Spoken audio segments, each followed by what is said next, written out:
Hello everyone, my name is Trivesh and watching my YouTube channel. काफ़ी बार ये चीज़ का question भी आता है और ये बहुत ही कॉमन चीज़ है जो लोगों के दिमाग में आती है और मुझसे भी कई बार पूछ चुका है और मैं इसके ऊपर कई बार बोल भी चुका हूँ कि सवाल ये है कि ग्रामर या फिर सेंटेंस फॉर्मेशन, सेंटेंस के स्ट्रक्चर बनाना क्या ज़रूरी है स्पोकन सीखने के लिए। तो देखो, बहुत ज़रूरी है, ये बहुत ज़रूरी है, क्योंकि जब तक आपको उसका बेसिक ही नहीं पता होगा आप कितना बना सकते हो। आपको रटना पड़ेगा वरना चीज़ों को, और आप कितना किस लेवल तक रटोगे उसकी कोई सीमा ही नहीं है। तो अगर आप रटना नहीं चाहते हो, आप चाहते हो कि मुझे उसका सेंस समझ में आए, उसके बेसिक्स समझ में आए, ये समझ में आए कि वो सेंटेंस एक्चुअली बना कैसे है। अगर उसी तरीके का कोई नया सेंटेंस आ जाए तो उसको हम कैसे बनाएंगे। तो इन चीज़ों को समझने के लिए आप लोगों को उसका बेसिक्स पता होना ही चाहिए कि उसमें ऐसी क्या फॉर्मेशंस लगी हैं, हेल्पिंग वर्ब क्या होती है, उसको कैसे यूज़ किया जाता है, ये चीज़ आपको पता होनी चाहिए। हाँ, मानता हूँ कि ये चीज़ शुरुआत में ही आप लोगों के लिए ज़रूरी है, बहुत लंबे टाइम तक ये चीज़ ज़रूरी नहीं है और लंबे टाइम तक ज़रूरत भी नहीं है। जब आप कोई साइकिल चलाना सीखते हो तो कोई ना कोई होता है जो साइकिल को पीछे से पकड़कर खड़ा रहता है। अब देखो, बोलने वाले ये भी बोल सकते हैं कि अगर आप साइकिल चलाना सीखना चाहते हो तो पीछे क्यों कोई पकड़ के खड़ा होगा, आपको अपने आप ही चलानी पड़ेगी। आप भी कोई पकड़ के तो खड़ा नहीं रहता है जब आप साइकिल चलाते हो। बिल्कुल सही बात है, लेकिन सीखते तो आप उसकी हेल्प से ही हो ना। तो एक सपोर्ट तो आपको चाहिए होता है। जब आप स्विमिंग सीखते हो तो आपको एक ट्यूब लगती है, जब आप ड्राइविंग सीखते हो तो एक इंस्ट्रक्टर रहता है आपके बराबर में जिसके पास सारे कंट्रोल्स रहते हैं। तो हर चीज़ में आपको शुरुआत में कोई ना कोई सपोर्ट चाहिए ही होता है उस चीज़ को सीखने के लिए, उस चीज़ को समझने के लिए। और जब आपका सबकॉन्शियस माइंड उस चीज़ में ट्रेंड होता चला जाता है तब आप धीरे धीरे उन सारे सपोर्ट्स को छोड़ते चले जाते हो और आप बिन सपोर्ट के ही बोलना शुरू कर देते हो, ड्राइविंग शुरू कर देते हो, साइकिल चलाना शुरू कर देते हो। स्टार्टिंग में ज़रूरत पड़ती है। इसी तरह से ग्रामर है, इसी तरह से सेंटेंस फॉर्मेशन है। शुरुआत में आपको ज़रूरत पड़ेगी ही पड़ेगी, इस चीज़ की आपको हेल्प लगेगी ही लगेगी। आप नहीं रट सकते, या तो आप उस माहौल में रहो काफ़ी टाइम तक कि जहाँ पर आपको हिंदी बोलने का ऑप्शन ही ना हो, मतलब कोई भी और लैंग्वेज बोलने का ऑप्शन ही ना हो, आप सिर्फ इंग्लिश में ही बात करो, इंग्लिश ही सुनो। तो यहाँ उस कंडीशन में आप सीख पाओगे बिना किसी सपोर्ट के। लेकिन अगर आप उस माहौल में नहीं रह सकते, आपके पास एक लिमिटेड टाइम है, उसमें ही आप प्रैक्टिस कर सकते हो, बोल सकते हो, तो फिर आपको ये चीज़ें बहुत ज़रूरी हैं सीखनी। तो चलिए आज की वीडियो भी हम शुरू करते हैं और आप कोई नोटपैड नोटबुक लेकर बैठिए। कोई चीज़ इंपॉर्टेंट लगे आप उसको नोट डाउन कर लीजिए और उसको अपनी कन्वर्सेशन में, अपने स्पोकन में इन्वॉल्व कीजिए, तभी आप ओवरऑल इम्प्रूव कर पाओगे। तो चलिए वीडियो हम शुरू करते हैं। ठीक है, देखिए पहला सेंटेंस है, जब मैं कॉन्वेंट स्कूल में गई। जब, कब, जहाँ, कहाँ, जो, कौन, कैसे, जैसे, इन सब WH वर्ड्स जो हमारे क्वेश्चन वर्ड्स होते हैं, इन सब का जो आंसर होता है वो भी सेम वर्ड्स ही होते हैं। बस फ़र्क इतना होता है, अगर आप सवाल पूछ रहे हो तो उस WH वर्ड के बाद हेल्पिंग वर्ब आती है, अगर आप सवाल नहीं पूछ रहे हो तो हेल्पिंग वर्ब नहीं आती है। ठीक है, एक आधा कंडीशन में ये चीज़ें एक्सेप्शन भी हैं, लेकिन अभी उतना डिस्कस करने का हमारे पास अभी टाइम नहीं है। तो अभी मैं सिर्फ जितना आपको बता रहा हूँ उसको आपको समझिए। जैसे जब मैं कॉन्वेंट स्कूल में गई, यहाँ पर हम सवाल नहीं पूछ रहे कि मैं कब गई, ये कह रहे जब मैं गई थी। तो जब और कब दोनों के लिए हम वैन का यूज़ करेंगे। अगर सवाल होता कि मैं कब गई थी तो वैन के बाद डिड आ जाता, पास्ट इंडेफिनिट सेंटेंस है, लेकिन यहाँ सवाल नहीं है तो वैन के बाद नॉर्मल सेंटेंस रहेगा, मैं गई थी, I did go. Did went के अंदर छुपा, सॉरी डिड छुपा गो के अंदर और वो गो की सेकंड फॉर्म बना दी वेंट। ठीक है, सो वैन, जब, I went to convent school, मैं कॉन्वेंट स्कूल में गई थी, मेरे पास नैतिक विज्ञान नाम की चीज़ थी। मतलब यहाँ पर एक सब्जेक्ट की बात कर रही है ये, जो स्कूल में एक सब्जेक्ट होता है जो हमें सिखाया जाता है, यहाँ पर ये उस सब्जेक्ट की बातें कर रही हैं। तो जब मैं स्कूल में गई थी, कॉन्वेंट स्कूल में गई थी, मेरे पास नैतिक विज्ञान नाम की चीज़ थी। ठीक है, अब इन्होंने बोला कैसे इस सेंटेंस को, I had this thing called moral science. ठीक है, एक चीज़ तो नामक, जब भी नामक का सेंस है ना इस नाम की, तो आप वहाँ पर नेम्ड लगा सकते हो कि वहाँ पर एक रोहित नाम का लड़का रहता था। ठीक है, so a boy used to live there named Rohit. ठीक है, या फिर आप कॉल्ड, जिसको बुलाया जाता था, जिसको कहा जाता था, उस सेंस में।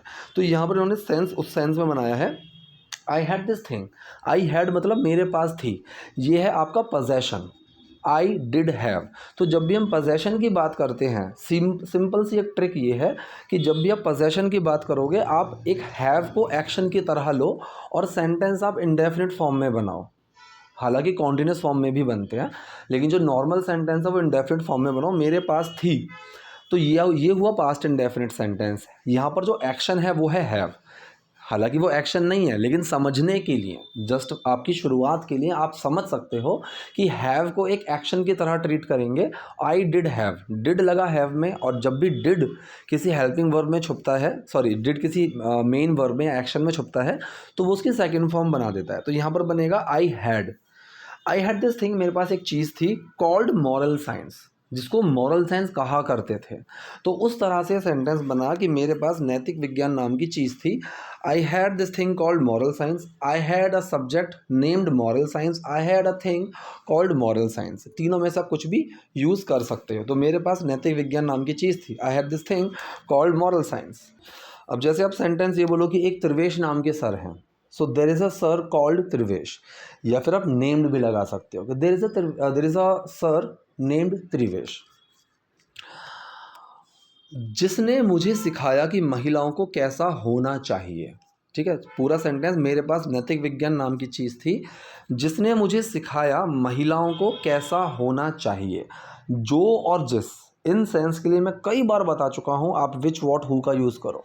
इंग्लिश में ना बहुत ज़्यादा चीज़ें नहीं हैं, मतलब एक तो अगर आप बिल्कुल A to Z देखोगे तो बहुत ही सारी हैं, अनलिमिटेड हैं, आप उसको पकड़ ही नहीं पाओगे कितना है। लेकिन अगर आप ये देखो कि एक to the extent of 80 to 90% मुझे अगर इंग्लिश बोलनी है, तो आपके पास कुछ मोटी मोटी चीज़ें हैं, मैं मानकर चलता हूँ 10 से 12 चीज़ें। लेकिन ये 10 से 12 टॉपिक्स बहुत वास्ट हैं, जैसे active sentence, passive sentence, conditionals, causatives, get, having, ING, be, prepositions. तो आपके पास जो चीज़ें हैं 12-15 चीज़ें ही रहेंगी, लेकिन इनकी आपको अच्छे से नॉलेज होना, इनका यूज़ करना आपको बहुत ज़रूरी है, जो आना चाहिए। इसी में विच वॉट हु का भी एक टॉपिक है, जो कि मैं अपनी क्लास में भी कई बार पढ़ा चुका हूँ बच्चों को। आपको भी अगर करना है तो ऊपर व्हाट्सएप पर आप मुझे कांटेक्ट कर सकते हो। जिसने मुझे सिखाया, जिसने मुझे सिखाया, तो यहाँ पर कोई इंसान नहीं है, जिसने, विच।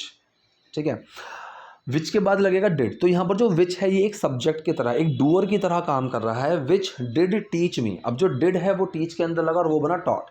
विच टॉट मी, जिसने मुझे सिखाया वुमेन को कैसा होना चाहिए, महिलाओं को कैसा होना चाहिए। ठीक है, कैसा होना चाहिए, क्या मैं यहाँ सवाल पूछ रहा हूँ? नहीं, मैं सवाल नहीं पूछ रहा, मैं बता रहा हूँ। तो इस कैसा के लिए भी हम हाउ का यूज़ करेंगे, लेकिन इसके तुरंत बाद हेल्पिंग वर्ब नहीं आएगा। हाउ वुमन शुड बी, ये शुड का स्टेट ऑफ बीइंग सेंटेंस है, जहां पर बी की बेस फॉर्म ही लगती है, विच इज बी। तो जिसने मुझे सिखाया, which taught me how woman should be, कि वुमन को कैसा होना चाहिए, एक महिला को कैसा होना चाहिए। महिलाओं को देखा जाना चाहिए, सुना नहीं। मतलब इसका कहने का क्या है कि महिलाएं ऐसी होनी चाहिए जो दिखें तो सही लेकिन उनकी आवाज़ ना आए, मतलब चुप बैठे रहो। ठीक है, तो उनको नैतिक विज्ञान में, मॉरल साइंस में ये चीज़ें सिखाई जा रही थी।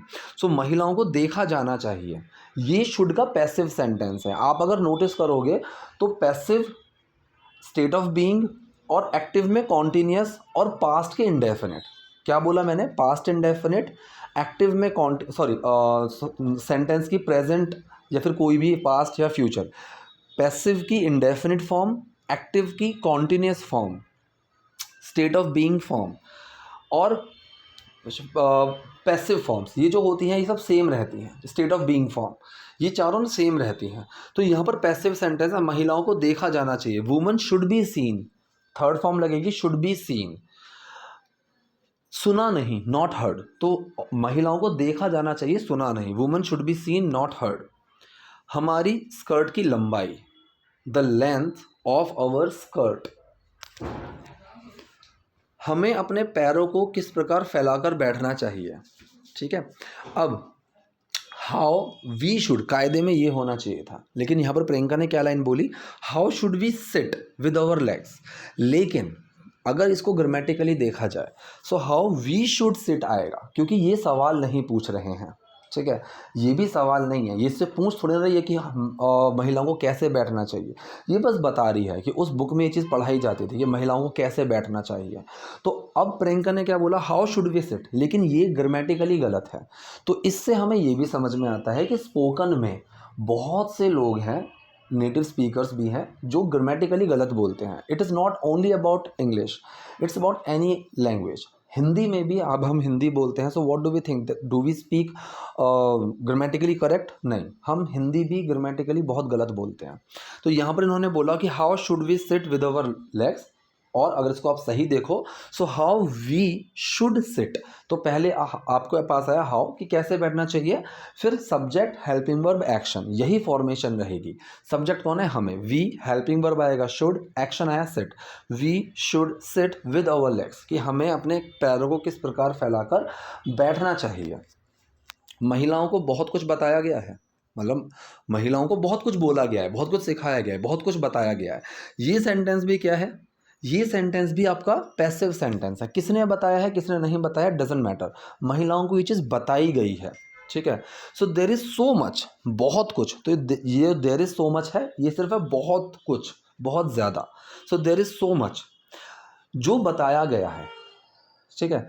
अब एक चीज़ और मैं आपको बताऊं, ये भी है ग्रामेटिकली अगर देखा जाए तो मच का यूज़ हम सिंपल सेंटेंस में नहीं करते हैं, वहाँ पर lots of, a lot of का यूज़ होता है, मच का यूज़ नहीं होता है। मच का यूज़ नेगेटिव में होता है, I don't have much time, मेरे पास ज़्यादा टाइम नहीं है। तो मच का यूज़ यहाँ पर होता है नेगेटिव सेंटेंस में। हालांकि मैनी को भी बोला जाता है कि मैनी का भी जो सेंस होता है वो नेगेटिव में होता है। सिंपल में मत करो, आई हैव मैनी फ्रेंड्स, या फिर I don't have many friends. तो यहाँ पर जो सिंपल फॉर्मेशन आई ये गलत है, यहाँ पर lots of, a lot of का ही यूज़ होता है। लेकिन ग्रामेटिकली बहुत चैलेंजिंग है स्पोकन, अगर आप बिल्कुल एक एक बारीक चीज़ देखोगे तब तो पागल हो जाओगे। तो ऐसी चीज़ें हैं, अगर आप कंफर्टेबली उनको समझ पा रहे हो, बोल पा रहे हो, which is completely fine. Otherwise आपको कोई ब्लंडर नहीं करना है, बड़ी मिस्टेक नहीं करनी है। The small mistakes are so okay कि आप हर किसी के सामने बोल सकते हो, and no one is gonna pinpoint you for that, ठीक है। तो यहाँ पर there is so much that has been told, जो बताया गया है। तो ये प्रेजेंट परफेक्ट का पैसिव सेंटेंस है, जहाँ पर हैज़ बीन, हैव बीन के साथ हम क्या यूज़ करते हैं? थर्ड फॉर्म यूज़ करते हैं। So that has been told to women, जो औरतों को बताया गया है। तो पूरा सेंटेंस क्या हुआ? महिलाओं को बहुत कुछ बताया गया है। There is so much that has been told to women, lots of things are told to women. कि एक अच्छी लड़की बनो, एक अच्छी लड़की बनो। अब देखो, बनो, रहो, हो, इस सेंस में हो, रहो, बनो, मैंने पहले भी बताया हुआ है, हम बी का यूज़ करते हैं। यहाँ पर जो बी है, जैसे स्टेट ऑफ बीइंग का हम बात करते हैं तो वो बी की फॉर्म होती है। पजेशन करते हैं तो वहाँ हैव का यूज़ हम करते हैं। तो एक अच्छी लड़की बनो, be a good girl. Sentence क्या हुआ? एक अच्छी लड़की बनो, that to be a good girl, ठीक है, कि अच्छी लड़की बनो, ये बताया गया है। आपको एक निश्चित तरीके से रहना होगा, ठीक है, रहना होगा। आप यहाँ पर लिव का यूज़ भी कर सकते हो, यहाँ पर हमने बी का यूज़ करा है कि किसी कंडीशन में रहने की बात चल रही है। जैसे हम डोंट बी अपसेट, उदास मत रहो यार, खुश रहो, बी हैप्पी, उस तरह से यहाँ पर बोला गया है आपको एक निश्चित तरीके से रहना होगा। कोई चीज़ करनी है, कोई चीज़ करनी थी, कोई चीज़ करनी होगी। Need to, have to, want to, is am to, are to, was to, were to, इनका हम यूज़ करते हैं। इसने यूज़ करा है यहाँ पर have to, which is the most common one, कि ये सबसे ज़्यादा कॉमन तरीका है बोला जाने का। तो आपको एक निश्चित तरीके से रहना होगा।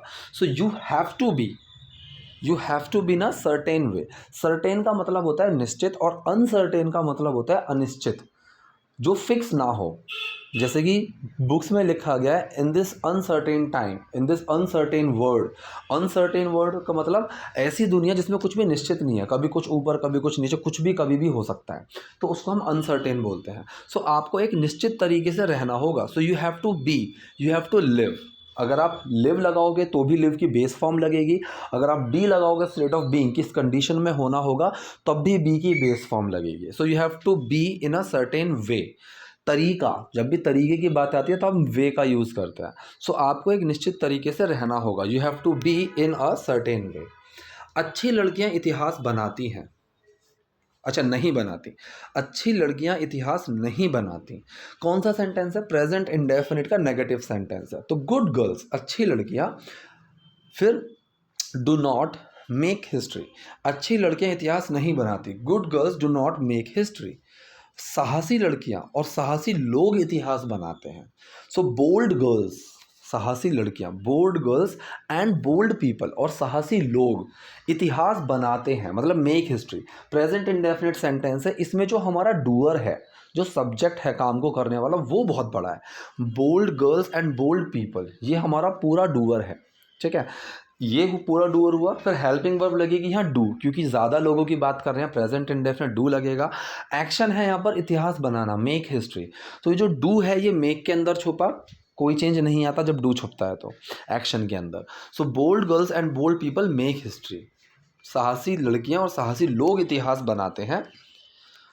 तो अगर आप अपनी फिल्म के मुख्य अभिनेता बनना चाहते हैं, इसका फिल्म से मतलब है अपनी ज़िंदगी के, अगर आप अपनी ज़िंदगी के लीड एक्टर बनना चाहते हैं, मुख्य अभिनेता बनना चाहते हैं, कि मतलब मैं ही हूँ, मेरी ज़िंदगी को मैं ही लीड कर रहा हूँ, तो इसका ज़िंदगी से तात्पर्य है, ठीक है। तो अगर आप अपनी ज़िंदगी के या फिर अपनी फिल्म के मुख्य अभिनेता बनना चाहते हैं, यहाँ पर प्रेजेंट इंडेफिनिट सेंटेंस ही है, लेकिन एक्शन है वॉन्ट टू।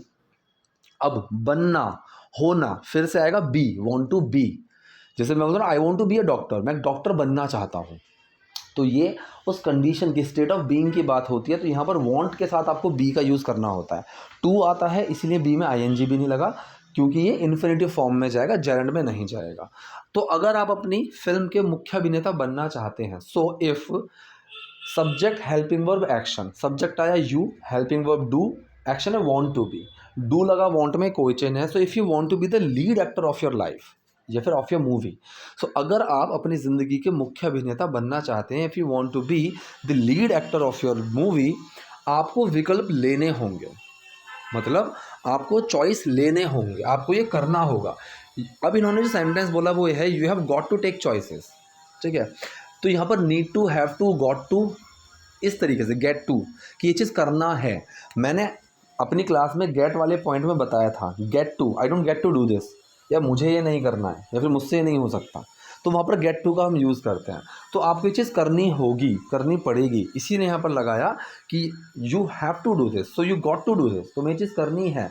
तो हैव टू का एक ऑल्टरनेट गेट टू के तरह से यूज़ किया जाता है। So you have got to, you have got to take choices, जो विपरीत हो सकते हैं। विपरीत मतलब कि जो आप चाहते हैं या फिर जैसा लोग चाहते हैं, जैसी सोसाइटी आपसे चाहती है, वो उसके अगेंस्ट हो सकते हैं। तो विपरीत का, अगेंस्ट को हम कॉन्ट्रेरी भी बोलते हैं, दैट माइट बी कॉन्ट्रेरी, जो हो सकते हैं। यहाँ पॉसिबिलिटी की बात है, पॉसिबिलिटी के लिए हम may be, might be, must be, इनका यूज़ करते हैं। बहुत से लोग कैन बी का भी यूज़ कर देते हैं, जो कि ग्रामेटिकली इनकरेक्ट है। तो यहाँ पर आया जो विपरीत हो सकते हैं, that might be contrary,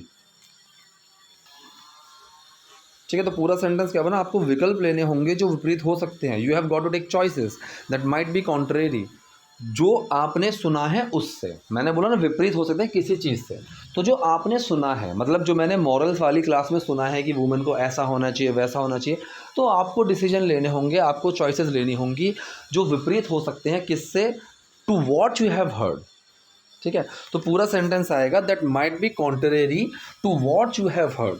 what का यहाँ पर सेंस है जो के लिए, तो ये वाले पॉइंट भी मैं क्लास में कई बार बता चुका हूँ, जो आपने सुना है, जो आप सुन चुके हो। सो जो के लिए वॉट, आप सुन चुके हो। You have heard, present perfect sentence, subject आया यू, हेल्पिंग वर्ब आया हैव, एक्शन की third form heard. So to what you have heard, जो विपरीत हो सकते हैं जो आपने सुना है उससे, ठीक है। तो आज की ये थी वीडियो, आज के सेंटेंसेस। आई होप वीडियो आपको यूजफुल रही होगी। कोई डाउट, कोई क्वेरी हो तो do let me know in the comment section. Video पसंद है तो लाइक कीजिए, नए हैं लाइक सब्सक्राइब दोनों कीजिए। Thank you.